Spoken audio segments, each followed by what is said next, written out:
नमस्कार। आकाशवाणी चंडीगढ़ से प्रादेशिक समाचारों के साथ मैं रत्तिका। आकाशवाणी के समाचार सेवा प्रभाग द्वारा कोरोना उचित व्यवहार जन आंदोलन के तहत कोविड-19 के प्रति लोगों को जागरूक करने के लिए शुरू की गई श्रृंखला आओ कोविड को हराएं में आज का संदेश है, कोरोना वायरस को हराने के लिए आगे आएं, मास्क पहनना और बार-बार हाथ धोना न भूलें। ये भी याद रखें कि 2 गज की दूरी है बहुत ज़रूरी। कोरोना उचित व्यवहार का पालन हमारी सामाजिक जिम्मेदारी भी है।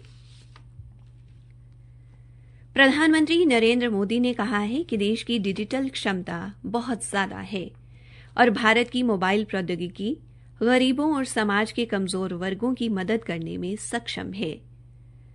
इंडिया मोबाइल कांग्रेस के 4थे संस्करण को संबोधित करते हुए श्री मोदी ने कहा कि ये सोचना और योजना बनाना महत्वपूर्ण है कि हम किस तरह आने वाली तकनीकी क्रांति के साथ जीवन शैली सुधार सकते हैं।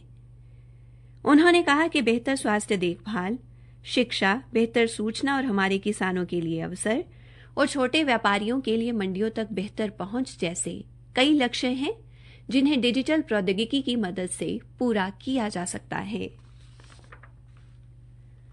हरियाणा के मुख्यमंत्री मनोहर लाल ने कहा है कि तीनों कृषि कानून किसानों के हित में हैं और किसानों को आत्मनिर्भर बनाना हमारा लक्ष्य है। उन्होंने कहा कि हरियाणा का किसान खुश है, लेकिन विपक्ष किसानों की आड़ में राजनीति कर रहा है और ऐसी ओछी राजनीति करने वालों की निंदा होनी चाहिए। मुख्यमंत्री ने गुरुग्राम में मीडिया से बातचीत में कहा कि प्रदेश सरकार ने किसानों के हित के लिए कई महत्वपूर्ण कार्य किए हैं।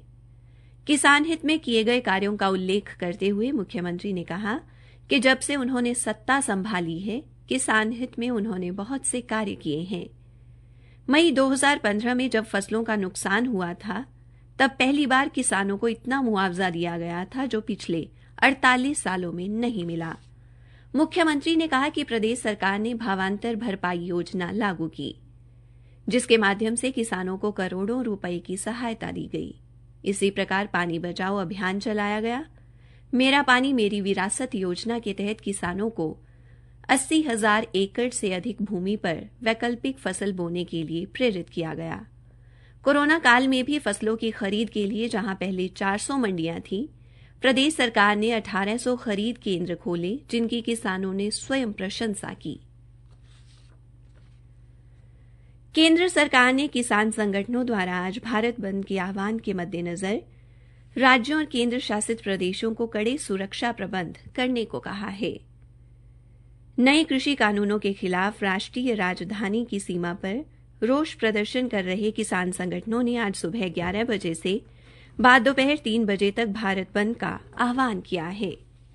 दिल्ली यातायात पुलिस ने बताया है कि सिंघू, पियाओ, मनियारी और मंगेश के साथ लगती सीमाएं बंद रहेंगी, जबकि राष्ट्रीय राजमार्ग 44 भी दोनों तरफ से बंद कर दिया गया है।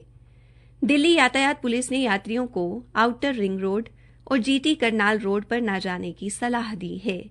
व्यापारियों की संस्था अखिल भारतीय व्यापारी संघ और अखिल भारतीय ट्रांसपोर्टर कल्याण संघ ने कहा कि राष्ट्रीय राजधानी दिल्ली सहित देश भर में बाजार खुले रहेंगे और परिवहन सेवाएं जारी रहेंगी। अंबाला में किसानों द्वारा किए गए भारत बंद का मिला-जुला असर देखने को मिल रहा है। यहां पर यातायात सामान्य रूप से चल रहा है। बैंक एवं अन्य सरकारी संस्थानों में पहले की तरह कार्य चल रहा है। भारत बंद के आह्वान के मद्देनजर पुलिस द्वारा भी सुरक्षा के कड़े बंदोबस्त किए गए हैं। अंबाला छावनी, अंबाला शहर व जिले के ग्रामीण इलाकों में पुलिस अधिकारी नियमित रूप से गश्त कर रहे हैं। किसान आंदोलन में भाग लेने जा रहे हिसार के एक किसान की रोहतक दिल्ली राष्ट्रीय राजमार्ग पर खरावड़ के नजदीक ट्रक और ट्रैक्टर की टक्कर में मौत हो गई। पुलिस ने शव को पोस्टमार्टम के लिए पीजीआई भिजवा दिया है। मृतक किसान हिसार जिले के गांव छान का रहने वाला था। हरियाणा के कृषि मंत्री जेपी दलाल ने कल लोहारू में हवन यज्ञ कर महिला कॉलेज की आधारशिला रखी। उन्होंने कहा कि राज्य की बीजेपी सरकार के कार्यकाल में आज तक की सभी सरकारों के मुकाबले ज्यादा कॉलेज बनाए गए हैं। इसी के साथ प्रादेशिक समाचार समाप्त हुए।